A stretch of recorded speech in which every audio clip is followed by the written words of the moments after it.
Reviews. The Orville, New Horizons Season 3 Episode 1 Review, Electric Sheep. The highly anticipated return of the Orville and her crew proves not only to be worth the wait, but that the time given was used wisely. This review of the Orville, New Horizons contains spoilers. The Orville, New Horizons Season 3 Episode 1.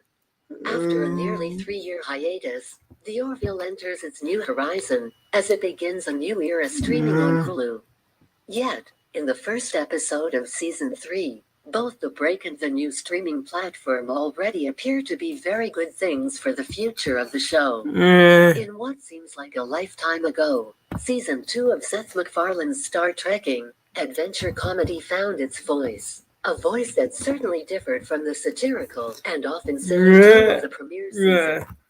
That dramatic shift in Season 2 created a much stronger show, and with it, came a much more steadfast audience. Within the first 10 minutes of the Season 3 premiere, Electric Sheep, the simple answer to that question is, a lot.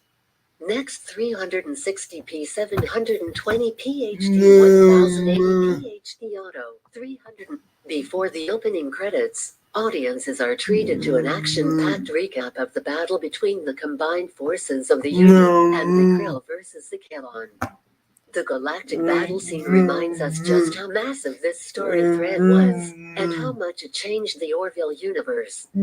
As the battle cuts to inside the ship, Marcus Finn, BJ Tanner, runs through the Orville during the chaos. The lift he's using suddenly breaks, sending him plummeting. Massive breaches in the hull suck Orville crew members into the gravity-free black abyss. Explosions ring out, lighting up the mayhem behind him. He finally finds his way home to find his younger brother, Ty Kai Wenner, where the two comfort one another while seeing the battle ensure outside. Isaac Mark Jackson enters, as Ty calls out to his friend. As Isaac gets closer, his blank robotic face lashes out in a monstrous visage. It was just a dream. This quick jump scare is a great way to set up one of the major threads of the episode, and what seems to be a major developing thread throughout the entire third season. As we return to reality, the Orville, like many other Union ships, is being repaired and upgraded. Lamar J. Lee comes into Isaac's quarters, the science lab, to say he's running a diagnostic that will interrupt Isaac's work. Isaac decides to go to a packed mess hall to join his crewmates since he has some time. He asks to sit with 5 young crew members who are reluctant to say he can sit with them, and clearly unhappy he's there. As soon as Isaac sits, they all immediately leave. One of the new crew members is Ensign Charlie Burke, new cast regular Ann Winters, and only a moment passes before Burke comes back alone to have a pointed chat with Isaac. Burke asks Isaac if it feels bad that people are shunning him. Isaac reiterates that he's noticed this is happening quite often, and he finds it interesting to study the crew's behavior. Burke tells Isaac the story of her previous deployment aboard the USS Quimby. There's a flashback to Burke and her best friend Amanda trying to get to the Quimby's escape pod during the aforementioned battle with the Kalon. As the two friends make it to the escape pod, the damage is too severe. The pod launch mechanism jams and needs to be launched manually, and so Amanda sacrifices herself for Charlie. Almost all the escape pods were destroyed and more than 300 Union crew people died on the Quimby. Get the best of Dan of Geek delivered right to your inbox. Burke tells Isaac it's a shame he can't feel the pain. He deserves to feel all of it, as it makes people sick to look at you. Winter's debut as Charlie is one of the most powerful character interactions within the 3 seasons of the Orville thus far.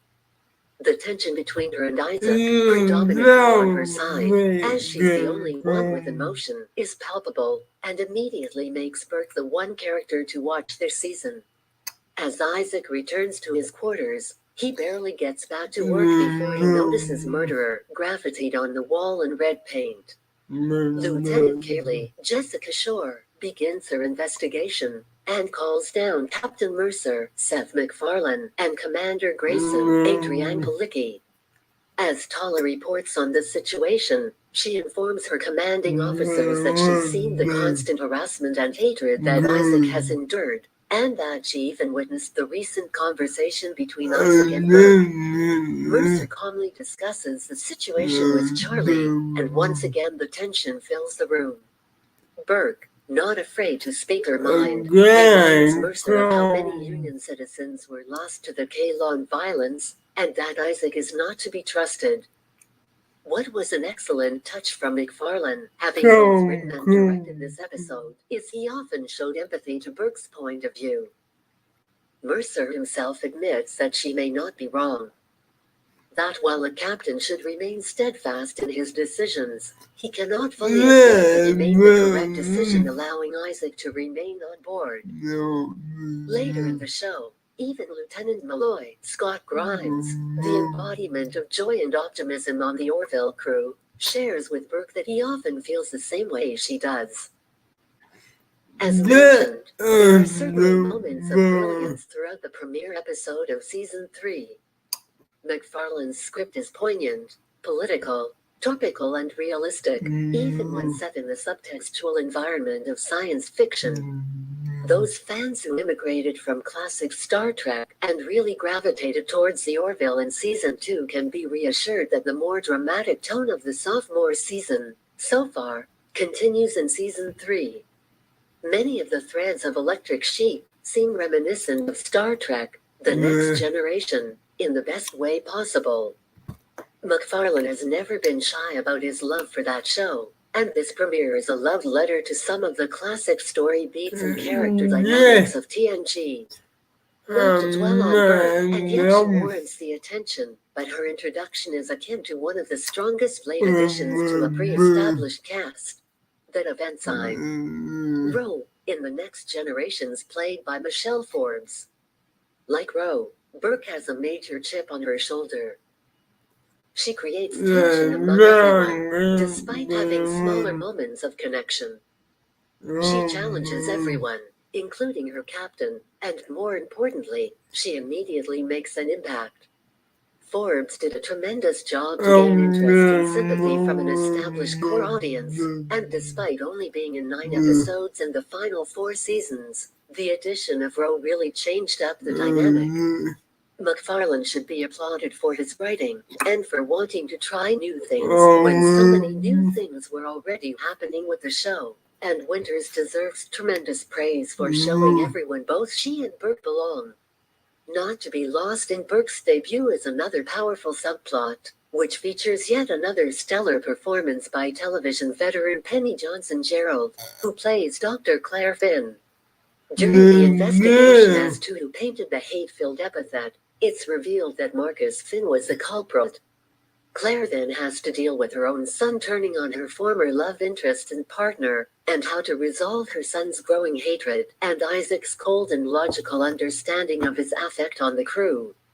Her former family dynamic, already somewhat broken, is completely falling apart in front of her eyes. In an episode where there are so many great debuts, new characters, new dynamics and even new technological toys for the crew to play with, McFarlane pitches a devastating curveball. Isaac wanders the halls of the Orville, even pausing to gaze out the window at the vast cosmos. Reflecting the Philip Dick-inspired title of the episode, it would seem no one knows the depths of Isaac's innermost thoughts, that even this emotionless Kilon dreams of electric sheep, and can feel something on some level. The scene fades back to Isaac's lab as he leaves an engineering log about some of the other mechanical updates. As he seems to be wrapping up, he concludes with "I offer my best wishes to the Finn family," extends his tendrils into a EM application module and commits suicide. Even when the suicide is perhaps lessened because of the science fiction aspect, the script is so compassionately tasteful towards victims of suicide. The mental health issues that those who feel suicide is necessary must suffer, and the effect it has on those they leave behind. McFarlane's script will certainly bring a tear to any fan's eye, and his decision as director to leave so many of these impactful sequences without an accompanying score makes the audience feel Isaac's absence, and empathize with the characters that much more. With each episode, it seems that McFarlane and his team are finding a concrete footing and forging an extremely strong identity for the show.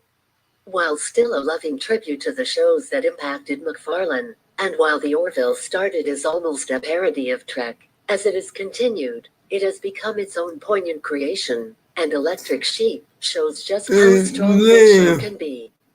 Written by Michael Wynne Johnson, Atriel Shule, teacher and entertainment journalist based out of Toronto. Michael can talk forever about film, television and animation, and how often Toronto sports teams have made him. Read more from Michael Witt.